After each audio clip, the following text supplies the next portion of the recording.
The Lion, the Witch, and the Wardrobe by C.S. Lewis. Chapter 11. Aslan is Nearer. Edmund, meanwhile, had been having a most disappointing time. When the dwarf had gone to get the sledge ready, he expected that the witch would start being nice to him, as she had been at their last meeting. But she said nothing at all. And when at last Edmund plucked up the courage to say, "Please, your majesty, could I have some Turkish delight?" You said," she answered, "Silence, fool." Then she appeared to change her mind and said, as if to herself, "And yet it will not do to have the brat fainting on the way," and once more clapped her hands. Another dwarf appeared. "Bring the human creature food and drink," she said. The dwarf went away and presently returned, bringing an iron bowl with some water in it, and an iron plate with a hunk of dry bread on it. He grinned in a repulsive manner as he set them down on the floor beside Edmund, and said, "Turkish delight for the little prince, ha, ha, ha." "Take it away," said Edmund sulkily. "I don't want dry bread." But the witch suddenly turned on him with such a terrible expression on her face that he apologized and began to nibble at the bread, though it was so stale he could hardly get it down. "You may be glad enough of it before you taste bread again," said the witch. While he was still chewing away, the first dwarf came back and announced that the sledge was ready. The White Witch rose and went out, ordering Edmund to go with her. The snow was again falling as they came into the courtyard, but she took no notice of that and made Edmund sit beside her on the sledge. But before they drove off, she called Fenris Ulf, and he came bounding like an enormous dog to the side of the sledge. "Take with you the swiftest of your wolves and go at once to the house of the beavers," said the witch, "and kill whatever you find there. If they are already gone, then make all speed to the stone table, but do not be seen. Wait for me there in hiding. I, meanwhile, must go many miles to the west before I find a place where I can drive across the river. You may overtake these humans before they reach the stone table. You will know what to do if you find them." "I hear and obey," growled the wolf, and immediately he shot away into the snow and darkness as quickly as a horse can gallop. In a few minutes, he had called another wolf and was with him down on the dam and sniffing at the beaver's house. But of course they found it empty. It would have been a dreadful thing for the beavers and the children if the night had remained fine, for the wolves would then have been able to follow their trail, and 10 to 1 would have overtaken them before they got to the cave. But now that the snow had begun again, the scent was cold, and even the footprints were covered up. Meanwhile, the dwarf whipped up the reindeer, and the witch and Edmund drove out onto the archway, and on and away into the darkness and the cold. This was a terrible journey for Edmund, who had no coat. Before they had been going a quarter of an hour, all the front of him was covered with snow. He soon stopped trying to shake it off, because as quickly as he did that, a new lot gathered, and he was so tired. Soon he was wet to the skin, and oh, how miserable he was. It didn't look now as if the witch intended to make him a king. All the things he had said to himself, to make himself believe that she was good and kind, and that her side was really the right side, sounded to him silly now. He would have given anything to meet the others at this moment, even Peter. The only way to comfort himself was to try and believe that the whole thing was a dream, and that he might wake up at any moment. And as they went on, hour after hour, it did come to seem like a dream. This lasted longer than I could describe, even if I wrote pages and pages about it.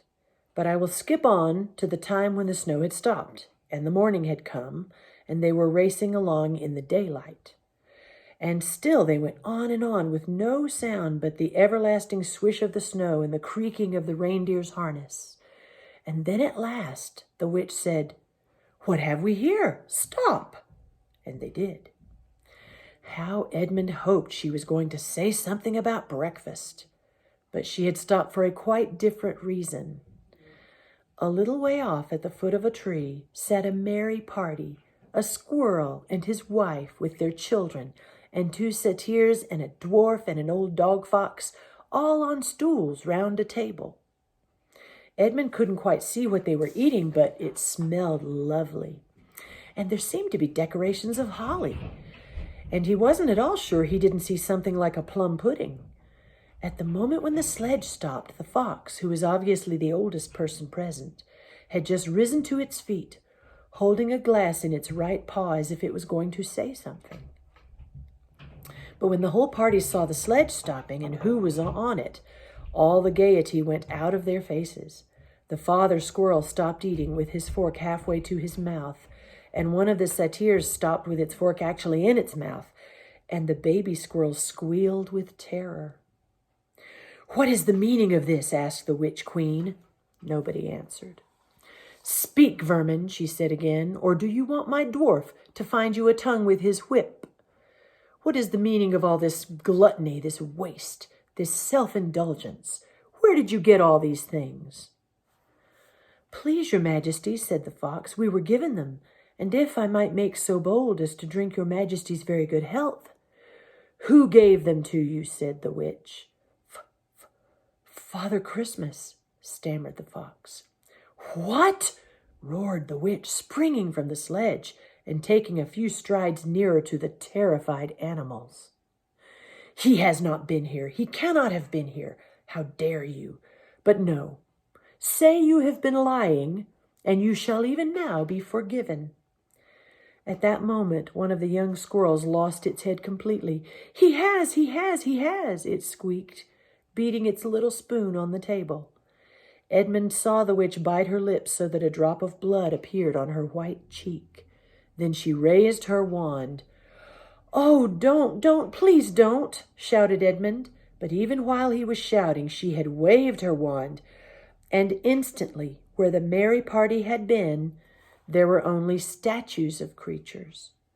One with its stone fork fixed forever halfway to its stone mouth, seated round a stone table on which there were stone plates and a stone plum pudding.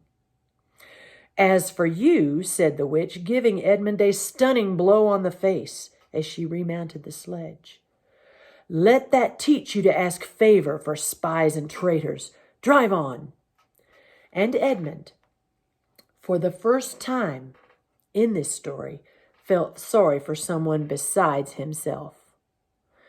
It seemed so pitiful to think of all those little stone figures sitting there all the silent days and all the dark nights, year after year, till the moss grew on them, and at last even their faces crumbled away. Now they were steadily racing on again, and soon Edmund noticed that the snow, which splashed against them as they rushed through it, was much wetter than it had been all last night. At the same time, he noticed that he was feeling much less cold. It was also becoming foggy. In fact, every minute it grew both foggier and warmer, and the sledge was not running nearly as well as it had been running up till now. And at first he thought this was because the reindeer were tired, but soon he saw that couldn't be the real reason. The sledge jerked and skidded and kept on jolting as if it had struck against stones. And however the dwarf whipped the poor reindeer, the sledge went slower and slower. There also seemed to be a curious noise all round them. But the noise of their driving and jolting and the dwarf shouting at the reindeer prevented Edmund from hearing what it was, until suddenly the sledge stuck so fast that it wouldn't go on at all. When that happened, there was a moment's silence. And in that silence, Edmund could at last listen to the other noise properly. A strange, sweet, rustling, chattering noise, and yet not so strange, for he knew he'd heard it before, if only he could remember where. Then all at once he did remember. It was the noise of running water. All round them, though out of sight, there were streams, chattering, murmuring, bubbling, splashing, and even, in the distance, roaring. And his heart gave a great leap, though he hardly knew why, when he realized that the frost was over. and much nearer there was a drip, drip, drip from the branches of all the trees. And then, as he looked at one tree, he saw a great load of snow slide off it. And for the first time since he had entered Narnia, he saw the dark green of a fir tree. But he hadn't time to listen or watch any longer, for the witch said, "Don't sit staring, fool! Get out and help!" And of course Edmund had to obey. He stepped out into the snow, it was really only slush by now, and began helping the dwarf to get the sledge out of the muddy hole it had got into. They got it out in the end, and by being very cruel to the reindeer, the dwarf managed to get it on the move again, and they drove a little further. And now the snow was really melting in earnest, and patches of green grass were beginning to appear in every direction. Unless you have looked at a world of snow as long as Edmund had been looking at it, you will hardly be able to imagine what a relief those green patches were after all the endless white. Then the sledge stopped again. "It's no good, your majesty," said the dwarf. "We can't sledge in this thaw." "Then we must walk," said the witch. "We shall never overtake them walking," growled the dwarf, "not with the start they've got." "And are you my counselor or my slave?" said the witch. "Do as you're told. Tie the hands of the human creature behind it, and keep hold of the end of the rope, and take your whip, and cut the harness of the reindeer. They'll find their own way home." The dwarf obeyed, and in a few minutes Edmund found himself being forced to walk as fast as he could, with his hands tied behind him. He kept on slipping in the slush and mud and wet grass, and every time he slipped, the dwarf gave him a curse and sometimes a flick with the whip. The witch walked behind the dwarf, saying, "Faster, faster." Every moment, the patches of green grew bigger, and the patches of snow grew smaller. Every moment, more and more of the trees shook off their robes of snow. Soon, wherever you looked, instead of white shapes, you saw the dark green of firs, or the black, prickly branches of bare oaks and beeches and elms. Then the mist turned from white to gold and presently cleared away altogether. Shafts of delicious sunlight struck down onto the forest floor, and overhead you could see a blue sky between the treetops. Soon there were more wonderful things happening. Coming suddenly round a corner into a glade of silver birch trees, Edmund saw the ground covered in all directions with little yellow flowers, celandines. The noise of water grew louder. Presently they actually crossed a stream. Beyond it they found snowdrops growing. "Mind your own business," said the dwarf when he saw that Edmund had turned his head to look at them, and he gave the rope a vicious jerk. But of course, this did not prevent Edmund from seeing. Only 5 minutes later, he noticed a dozen crocuses growing round the foot of an old tree, gold and purple and white. Then came a sound even more delicious than the sound of water. Close beside the path they were following, a bird suddenly chirped from the branch of a tree.